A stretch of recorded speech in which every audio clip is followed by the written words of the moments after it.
I'm Suvi. I'm the Director of Administration here at Breakthrough. Our friends over at CoreChair sent us a product to test out. Let's show you how easy it is to set up. All right, so we have all of our parts to assemble our CoreChair. We have our base, casters, gas cylinder, seat, and backrest. What's also nice is you get a welcome card with instructions by scanning this QR code. Thank you for making it so easy, CoreChair.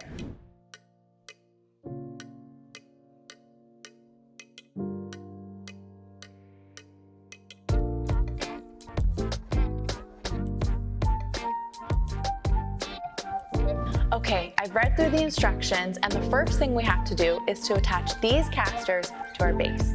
Once you've flipped over your base, take your caster and apply a little force, just like that.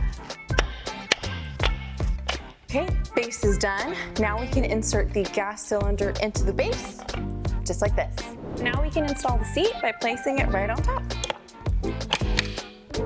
After we do that, we'll have to remove the seat cushion, just like this. And what you'll notice is underneath the seat cushion, there's another QR code that you can scan for instructions just in case you need it. Very cool. And now our next step is to lift the rear lever and slide the backrest in all the way. And if you want the shorter setting, you should line up with the first set of holes. But if you want the taller setting, go ahead and push it back a click for the second set of holes. I'll go with the shorter setting.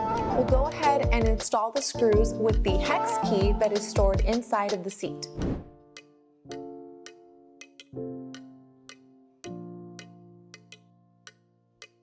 Let's put the hex key back in the seat.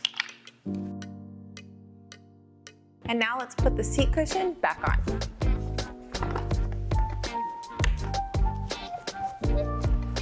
And now we're all done. I like it. I hope this video helped you with your CoreChair setup. So far, it feels great, and now I'll be able to move and groove while at my desk.